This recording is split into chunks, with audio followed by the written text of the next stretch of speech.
And now, you're tuned into RBLR, the home of Tampa Bay's Reveler Sports. Hello and welcome back to the RBLR Rays show. I hope you are doing well and thank you for joining us as we wrap up this 2024 baseball season for the Tampa Bay Rays.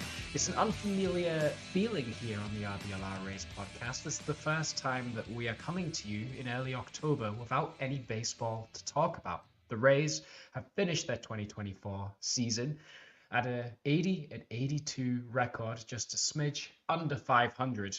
And we're going to wrap up the season. We're going to call this a season finale.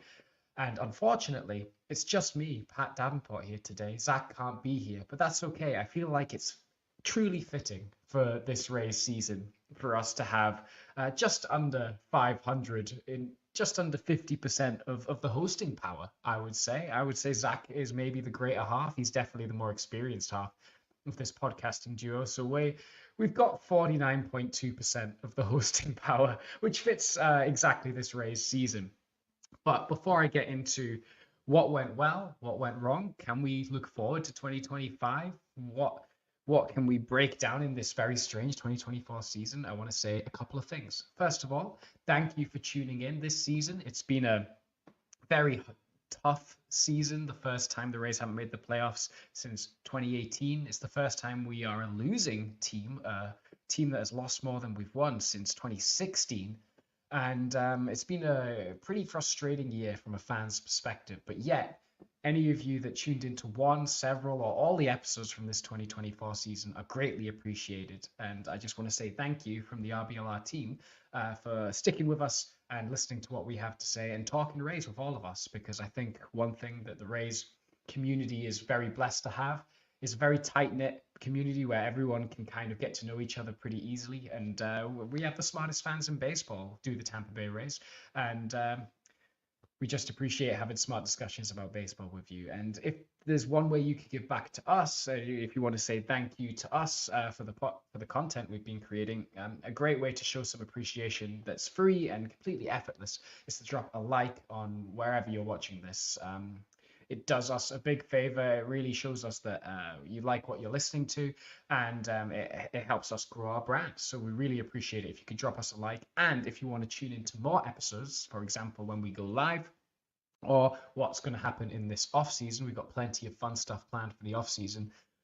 Be sure to drop us a follow and subscribe on social medias and on YouTube, because that is when you're going to get the first notifications of when any new episode drops, and you can follow along live. And today is not an episode where we're going to be doing this, but in future we're going to be having live comments as well. So if you are watching a live episode and you're watching on YouTube, you can drop us a comment with a question, a comment, or anything like that, and we can respond to it and have a live discussion here on the podcast, which I think is really cool. So if you want to get in on that, the best way to know when we're going live is to follow us on the socials and to subscribe on YouTube.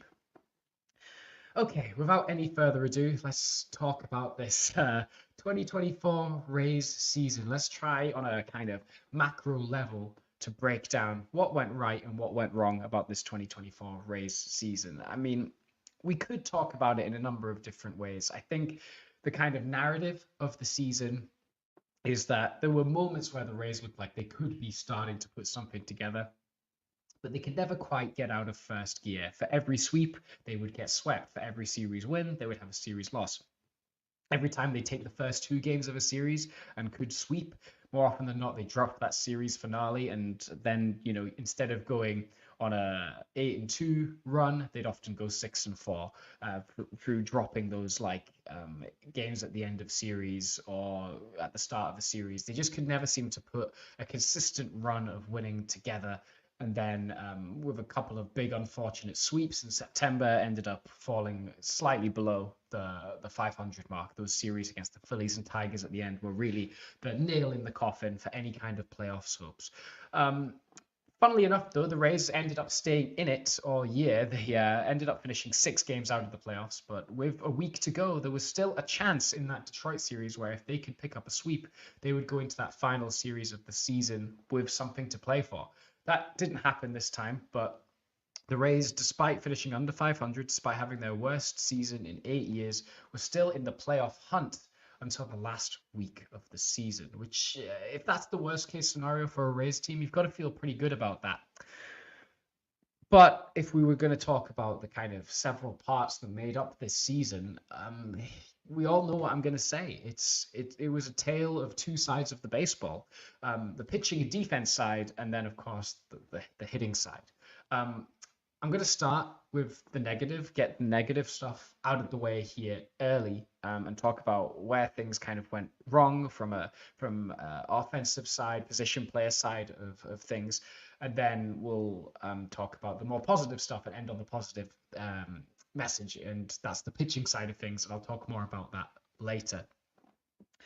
Okay, so headline is this Rays offense was absolutely abysmal this year. They were really, really bad and a really frustrating watch for fans. And even if you were looking at data, there wasn't many positives to point to in terms of underperformance, in terms of like unlucky line drives, etc., etc.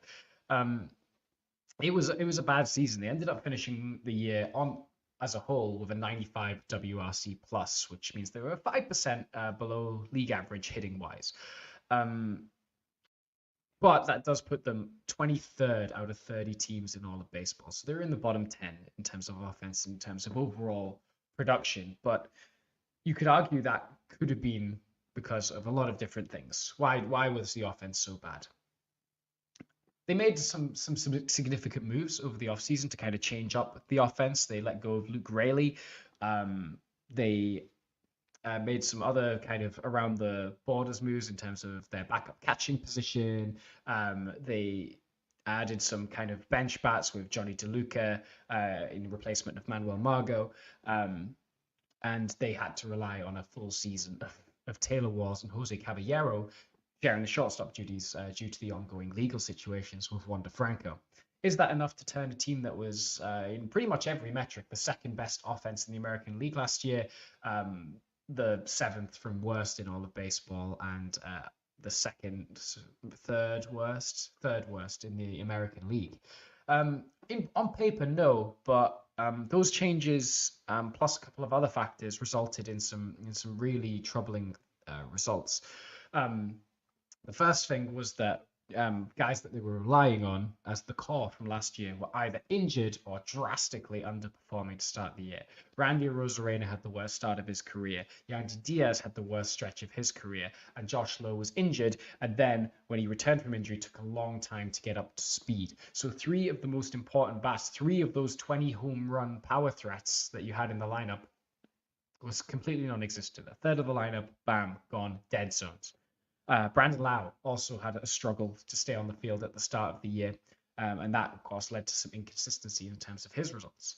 Jose Siri also had a way down year compared to his 2023 campaign, where he hit 30 home runs. He then, again, couldn't seem to see the baseball. He couldn't seem to make any sort of contact whatsoever, and went through kind of attitude problems as well, getting benched at times by Kevin Cash and finding himself in and out of the lineup.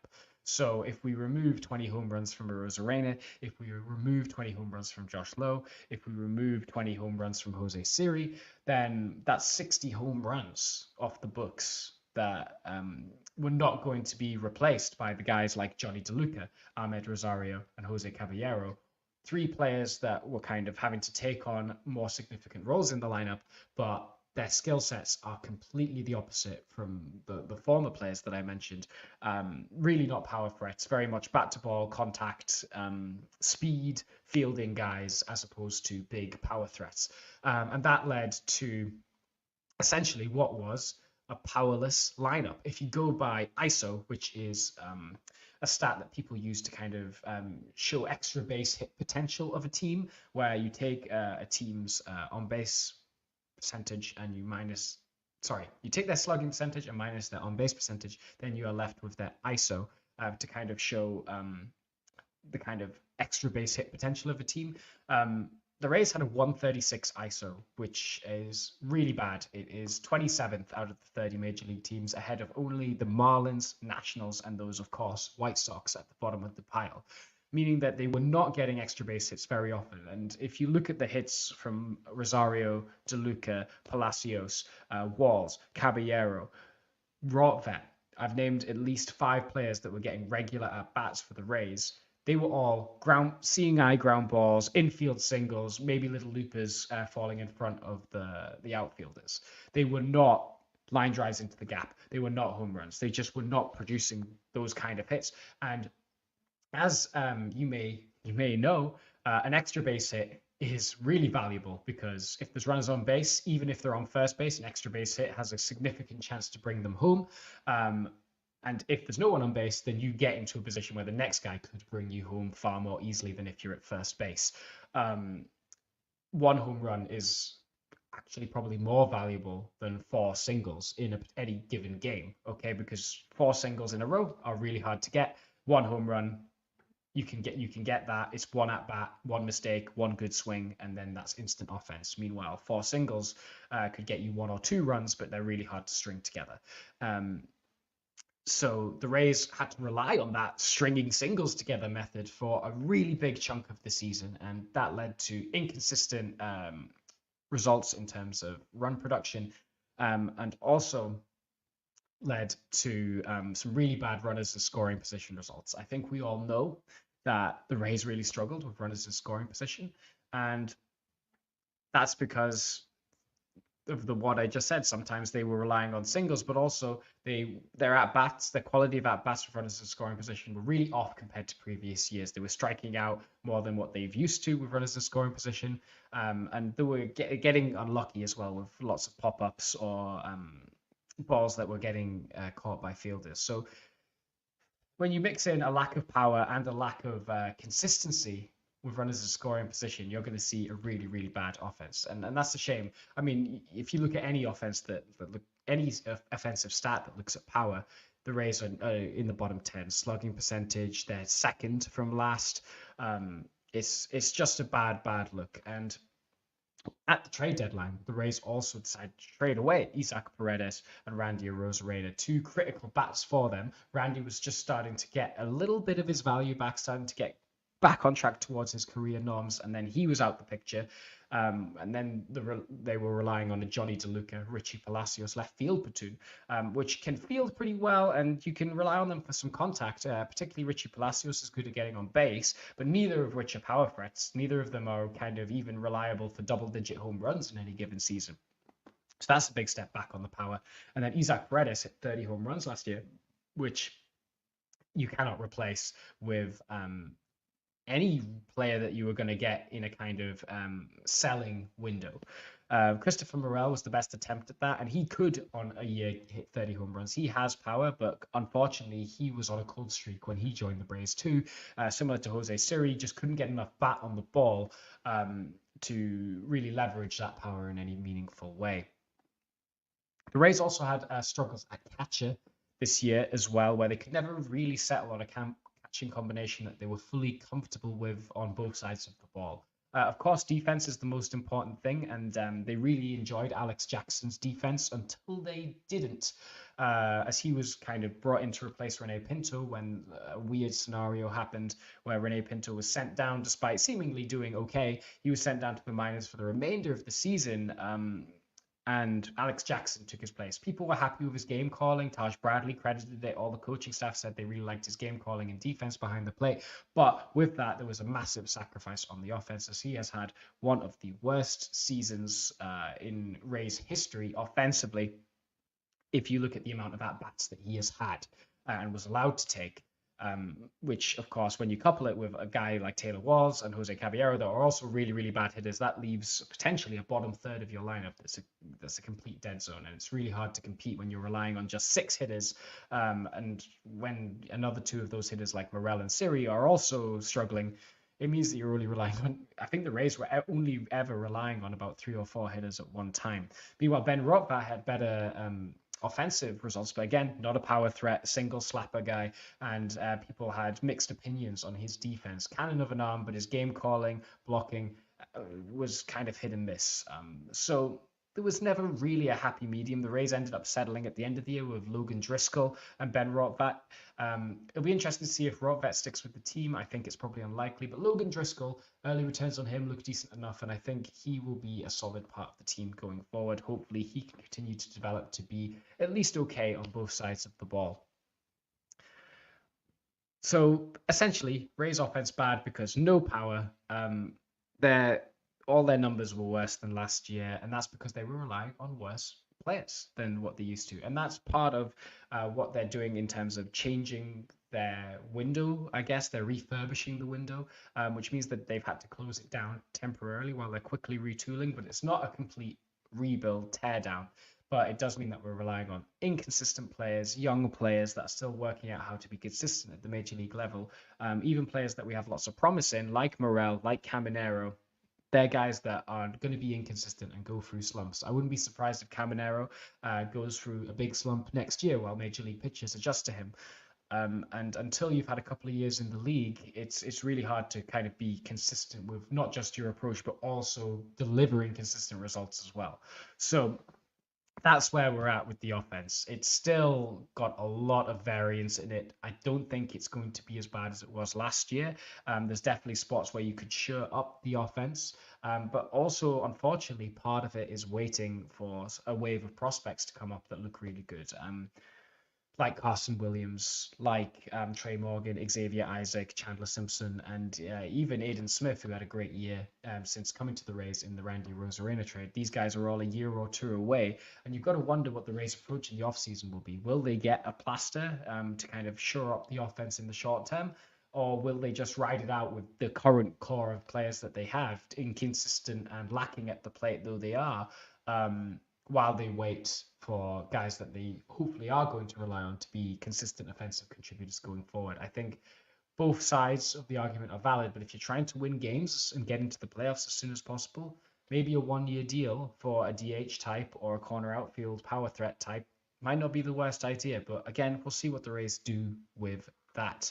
In terms of defense, the Rays kind of had decent defense. They graded out by Fangraphs defensive metric, which isn't perfect and relies on a bunch of different things and is quite complicated to break down and discuss. But they graded out 13th in the major leagues, which is kind of major league average for fielding. But that doesn't consider things that Jose Siri and Taylor Walls do in terms of pre-pitch ball movement, where they get themselves in position by reading the pitch and reading the batter. And getting in good positions before the ball is hit, which isn't tracked by defensive metrics. So perhaps the Rays are undergraded defensively, but also I think they weren't the best defensive team in the league this year, but I would say they were good. I would say they were above average, and they've got lots of good fielding players in there. I think Caminero's underrated at third base. Walls, of course, underrated by defensive metrics. Caballero's a good fielder. I think Brandon Lau is a completely solid fielder.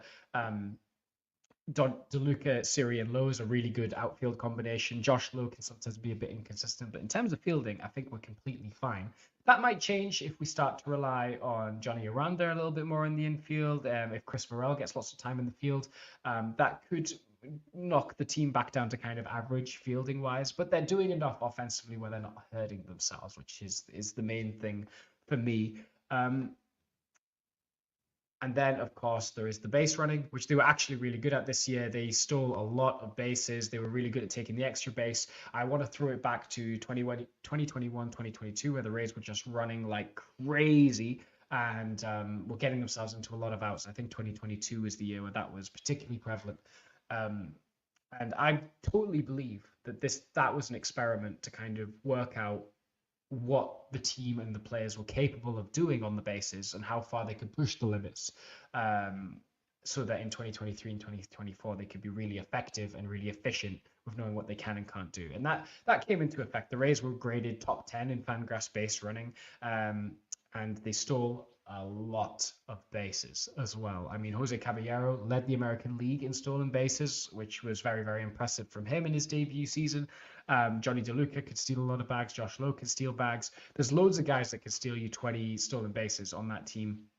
And very few dead runners apart from Matt Catcher and Yandy Diaz. The rest of the guys can run. They're an athletic team, which is really exciting to see. And the Rays do take advantage of that and get guys into scoring position through their running. It's not perfect, but I really like what the Rays do on the base pass, and I think that kind of profile of player will continue to be really present on the team as well. And again, all it takes is a little bit more contact ability, a little bit of a better approach at the plate that can get the ball in play a little bit more, being a bit more situational with your hitting, and also just some better performances from the players that are capable of them should lead to more opportunities with runners to scoring position and getting them home as well, because lots of singles hitters can get 2 seconds by stealing the base. So in summary on the offense, this is a long-winded way to say is they need to get more powerful. Currently, this set of players do not have enough power, and the bats that do have power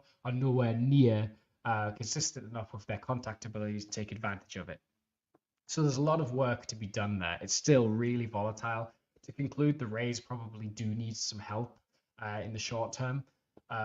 Probably at a corner outfield spot, and maybe in the middle infield as well, just to add a bit of power and just add a bit of glue to this lineup, so that once you get to the 7, 8, 9 guys, you just have to give up on your inning for most of the time. So I would love the Rays to make a short-term move there. What that is, I don't know, because I do believe in Carson Williams. I do believe in Caminero turning good. Johnny Aranda looks like he might be a big contributor, but then the rest is a inconsistent mess. So why not get a steady player that you know you can contribute major league average or above offense, even at the expense of a little bit of running, maybe at the expense of a little bit of defense to make that happen. Something you don't need to make a big expense for to improve your wardrobe is some RBLR Rays gear. The Rays may be out for the year, but you can still rep your team. I think you can do that if it's the Bucks as well. They're having a strange season as well. But the Bucks gear, there's also some Lightning gear. There's also Rowdy's gear. There's probably going to be some Sun gear as well. It's all there at shop.rblrsports.com. You can rep the Tampa Bay sports team of your choice, wear it with pride, and show how much of a great fan you are, and look pretty fresh and pretty fly while you're at it at shop.rblrsports.com. And a little secret from me to you, you can use the promo code FLAPPY to represent those Flappy Boy Rays for 10% off your order. So go to shop.rblrsports.com / no forward slash, but use the promo code FLAPPY for 10% off your order. Okay, I'm done ragging on the offense and why it's so bad. I want to talk about the pitching. I think the pitching was really good this year. It graded out to be kind of top 10. They were 9th in team ERA this year, but they were really good in their command philosophy. They were top 5, lowest in terms of walks per 9. They delivered and delivered and delivered. They had some excellent performances from the likes of Zach Littell. We saw some really promising flashes. If some inconsistent health from the likes of Ryan Pepio. Shane Bars looks brilliant going down the stretch at the end of the year. Taj Bradley went up and down and showed some flashes of brilliance, but also some flashes of not being so good. And also, oh my goodness, the pen that we saw last year was unbelievable. I mean, trying to narrow it down to just 8 guys is going to be impossible, but when you think about Uceda, Fairbanks, Kelly, Rasmussen, all those guys, I'm probably thinking Hunter Biggie, the potential he has. All those guys are going to be absolutely electric. It's going to be impossible to lock it down to 8 guys, and that's a good thing because we've got the best bullpen in baseball for my money, and that's going to roll over to next year. None of those guys are off the books next year, which is really, really exciting. And that was after we traded one of the best relievers in baseball in Jason Adam. So the Rays bullpen is incredible. No notes, don't need to touch it. Maybe shore up some AAA depth, maybe pick up some interesting kind of stuff guys that are having some command issues, go fix them down in AAA and in spring training, and then if someone gets hurt or we need to make a trade, bam, we've got another one. The Rays bullpen factory is something that I've never been concerned with. They can just churn out guys that from people you've never heard of all the time. Uceda's a great example of that. And then in terms of the rotation, how it's shaping up, I mean, Zach Littell was the horse. He was the veteran. He was essentially the ace of this staff, especially after Zach Eflin got traded away. And he really stepped up, led the team in pitching war this year. And he was the only real starter that was always good and always healthy for the vast majority of the year. And his contribution can't be understated. Whether he stays on the team next year is up for debate. I think he should be, because what's happening right now is this team is still super, super young.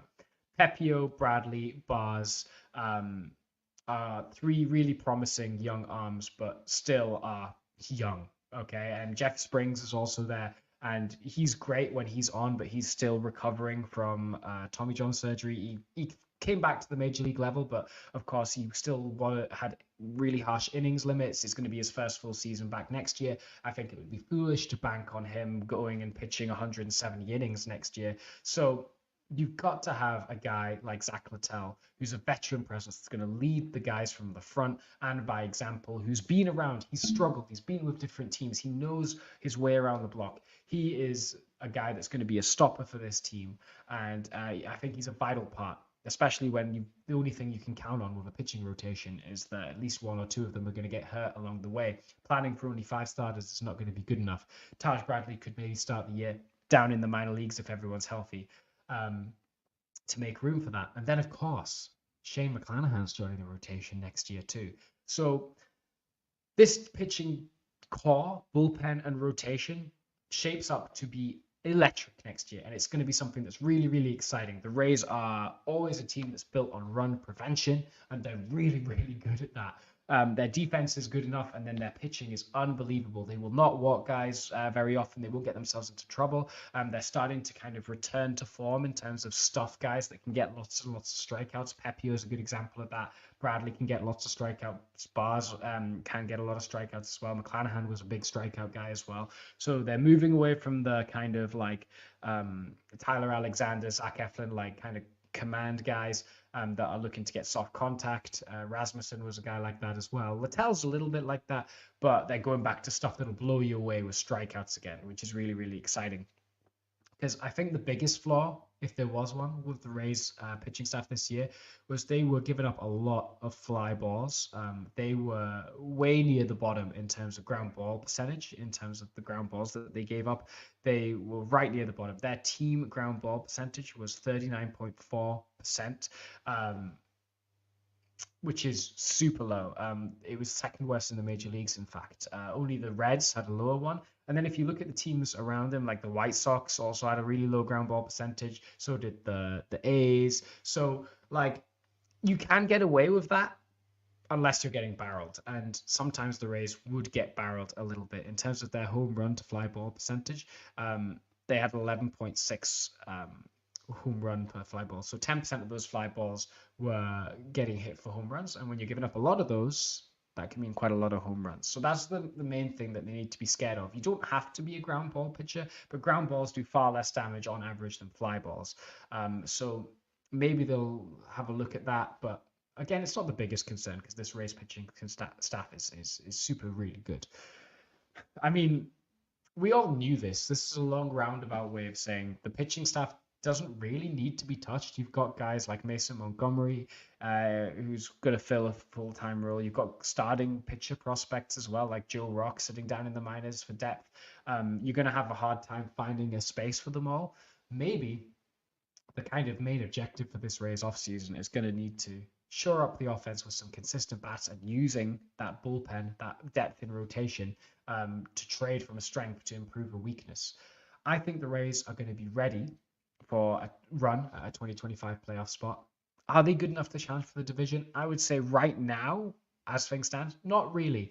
But I think this team, on the whole, probably achieved a really low-end part of their kind of probability variables. Like if in a baseball season, every team has a floor and a ceiling, they came way close to what their floor was than their ceiling this year.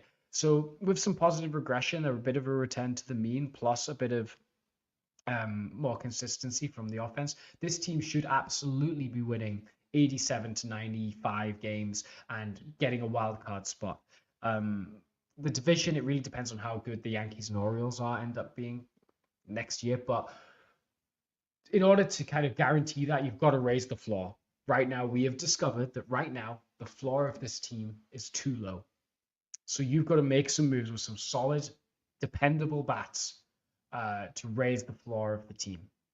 Can that happen? Yes. Will it happen? I don't know.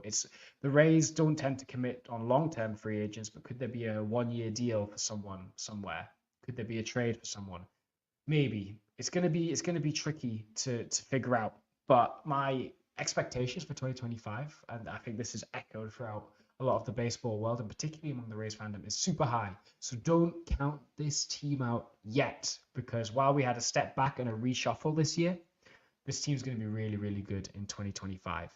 And we're going to do the RBLR awards show very, very soon. And we're going to be talking about some players that are going to be a big part of that and why this team is going to be so good over this course of this next offseason.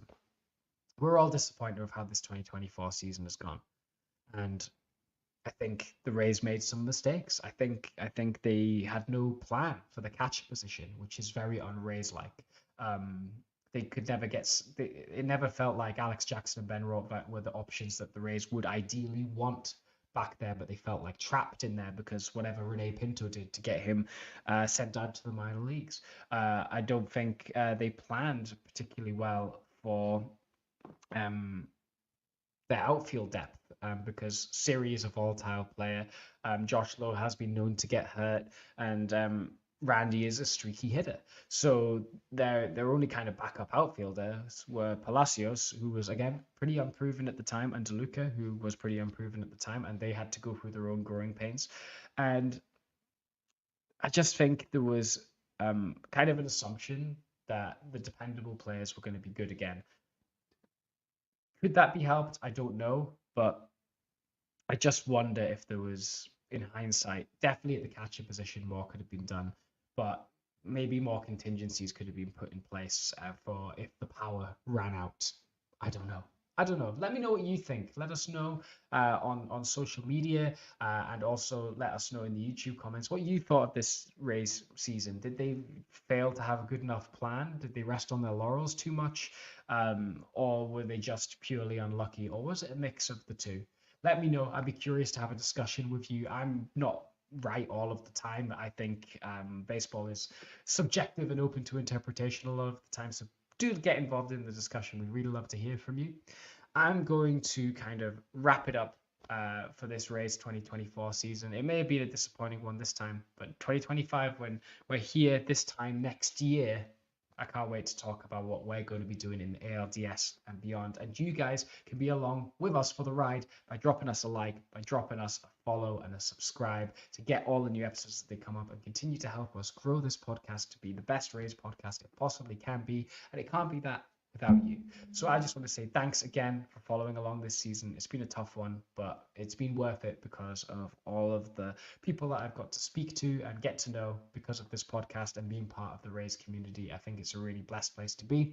And I can't wait to continue talking about it as we go into this cold, long and dark off season. But as always, Rays up.